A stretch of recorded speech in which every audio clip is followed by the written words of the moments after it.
বন্ধুরা, তোমাদের ল্যাপটপ বা ডেস্কটপে যদি টাইম এবং ডেট বারবার রিসেট হয়ে যায় বা বায়োসের বিভিন্ন সেটিংস বারবার রিসেট হয়ে যায়, তাহলে তোমাদের বুঝতে হবে তোমাদের মাদারবোর্ডের যে ব্যাটারিটা রয়েছে সেটা ডিসচার্জ হয়ে গেছে। তার জন্য তোমাদের এরকম একটা ব্যাটারি ব্যবহার করতে হবে। এই ব্যাটারিগুলোর দাম 40 টাকা করে। আমি ডুরাসেলের ব্যাটারি নিয়েছি।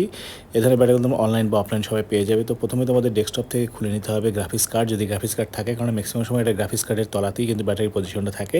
এই যে দেখতে পাচ্ছি হচ্ছে ব্যাটারিটা। তো ব্যাটারি তলা একটা উঁচু পোর্শনের মতো আছে, ওখানে তোমরা যদি টেস্টার বা স্ক্রুড্রাইভার দিয়ে একটু গুঁতো দাও তাহলে কিন্তু ব্যাটারিটা বের হয়ে আসবে। তো এই হচ্ছে আমার পুরাতন ব্যাটারিটা। এটা কিন্তু লিথিয়াম ব্যাটারি ছিল, রিচার্জেবল ব্যাটারি ছিল। কিন্তু আমি এখন যেটা নিয়েছি রিচার্জেবল ব্যাটারি না, কিন্তু এ ধরনের তোমরা যদি ডুরাসেলের ব্যাটারি নাও, মোটামুটি তোমাদের 1.5 থেকে 2 বছর এই ব্যাটারিতে চলে যাবে। তো 40 টাকা ইনভেস্টমেন্ট, ভালো investment. Just coin battery, just ঢুকে চাপ দিলে কিন্তু এটা লেগে যাবে। এরপরে তোমরা তোমাদের গ্রাফিক্স কার্ড বা অন্যান্য জিনিস লাগিয়ে চালু করলে কিন্তু প্রথমে বায়োসে ঢুকে যাবে। বায়োসে গিয়ে তোমাদের প্রয়োজনীয় সেটিংসগুলো তোমরা করে নেবে। তোমরা চাইলে টাইম এবং ডেটও এখানে সেট করে নিতে পারো। আর কষ্ট যদি না করতে চাও, ইন্টারনেট কানেকশন থাকলে পিসি উইন্ডোজ ডেস্কটপে যাওয়ার পরে ওখান থেকে টাইম সিঙ্ক করলে অটোমেটিক টাইম সিঙ্ক হয়ে যাবে। শুধু অন্যান্য সেটিংসগুলো তোমরা এখানে সেট করে নেবে। তো ভিডিওটা ভালো লাগলে লাইক শেয়ার করে দিও। দেখা হচ্ছে পরবর্তী ভিডিওতে। টাটা।